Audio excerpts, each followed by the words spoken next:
Hi guys! Ayan, mag-review lang tayo sa latter kasi may i-explain ako sa inyo. Lakasan mo. Malalaman niyo mamaya kung bakit to laughter. Bakit laughter ang title? Bakit laughter ang title? Sige, bakit nga ba? Mamaya. Basahin mo muna. Bible story number 9. Bible story number 9. Mamaya na. Ito, meron pa. Pwede mo rin yan. Sayang yan. Sige nga, kuya. Sasad po ni Papa eh. Sasad po ni Papa eh. Nauna, sabi. Napuno ko nga. Ayan o. Okay.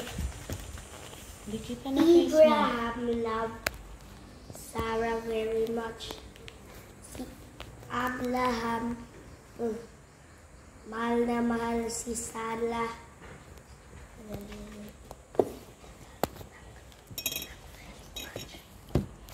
Ayan na, sige. Mahal naman siya ni Abraham. Tapos, But Abraham and Sarah were sad. Pero si Abraham at si Sarah sad kasi wala silang anak.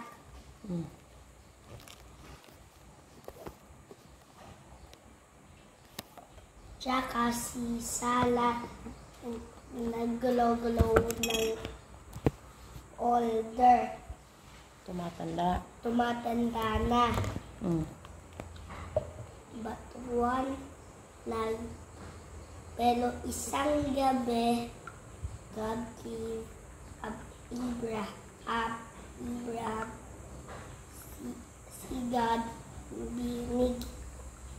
binigyan si Abraham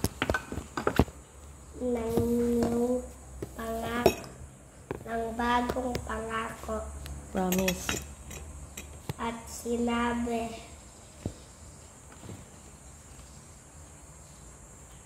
Abraham, tumingin ka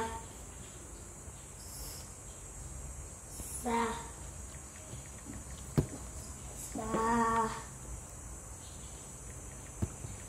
langit kung makakount mo lahat ng stars. Yung pangako, yung family mo, hindi mo din kaya mo makakount. Kung gaano karami yung star na nakikita niya sa langit, ganon din yung magiging lahi niya. Hindi kayang And your bilangin. family will give the world something wonderful. Tapos yung family mo daw,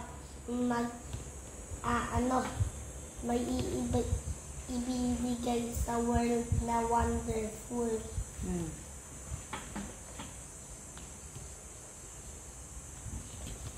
Through it was hard to believe. Hindi. Through it was hard to believe because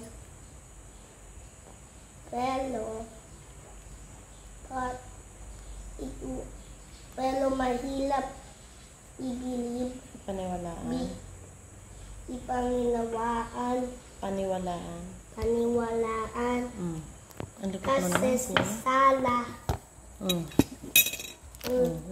matanda para may baby. Tama, galing ah.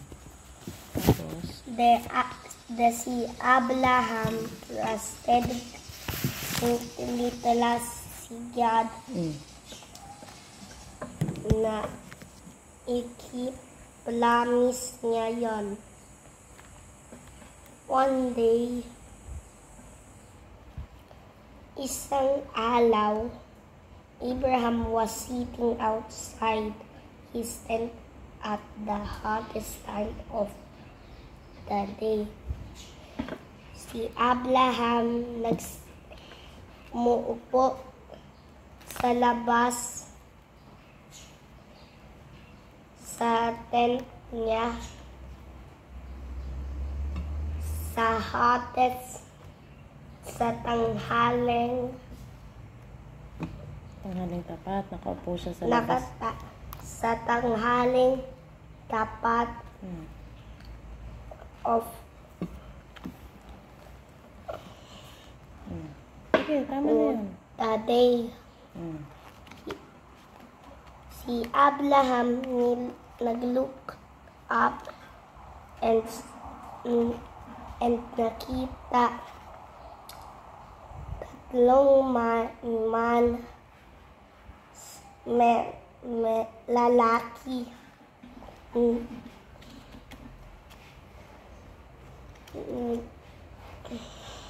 standing malapit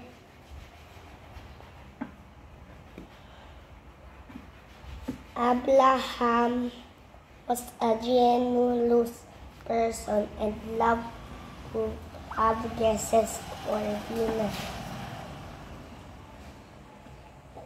Si Abraham was a generous person and loved to have guests for dinner. Gusto niya, guests, pumunta sa guests for dinner. Gusto niya may mga bisita sa kanila para maghapunan. So he asked them, would you like something to eat? Kasi ni-ask ni Abraham sila, gusto niyo ba kumain? Si Sarah,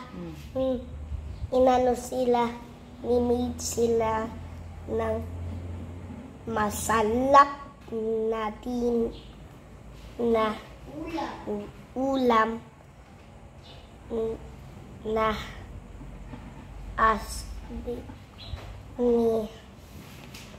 kumain na sila, kumain na sila together.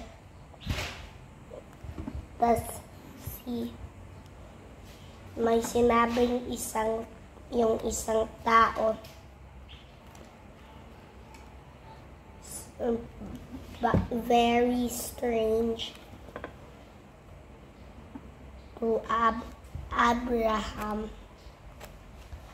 Sabi daw ng lalaki na yon, next year at the same time, you and your wife Sarah will have a son.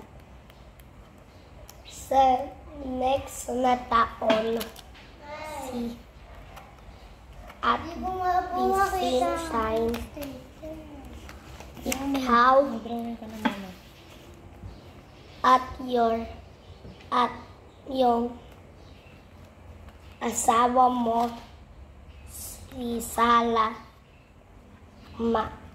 mag-aano ng son, ng anak. Now Abraham knew this man came from God and he believed what he heard. Pero si Abraham na knew yung mga lalaki na to kay God daw yun.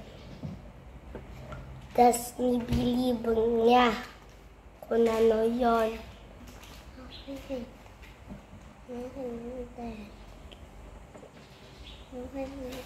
Pero si Sarah daw na narinig siya ayon Tas, hindi niya mabilib yun. Yun. Tapos? Inanong niya,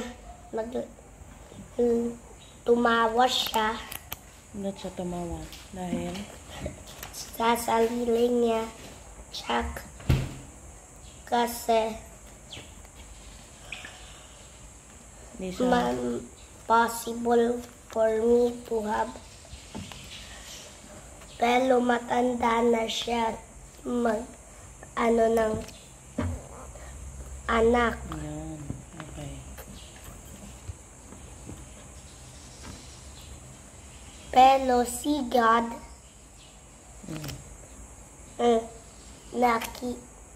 narinig si Sala, tumatawa, tsaka sinabi, bakit ni Sala tumawa? Ba't si Ba't si Sarah tumawa? Ako ba? Impossible ba for God? May imposible ba kay God? May imposible ba kay God? Tas si God kept His promise and gave them ng anak. A son exactly a year later. Sa next na taon. Abraham named the boy Isaac. Si Abraham daw ni-name ng boy Isaac. Yung anak nila, pinangalan ay? Isaac. Ibig sabihin ng ngayon, nang tatawa. Laughter. So, anong natutunan mo doon? Ayun na nga yung natututunan ko. Lahat yun. Mag-believe sa? Kay God. Sa promise ni God. So, kung ang promise ni God ay bibigyan ka ng anak, maniniwala ka kahit impossible na mangyari. Okay. Bye guys. See you.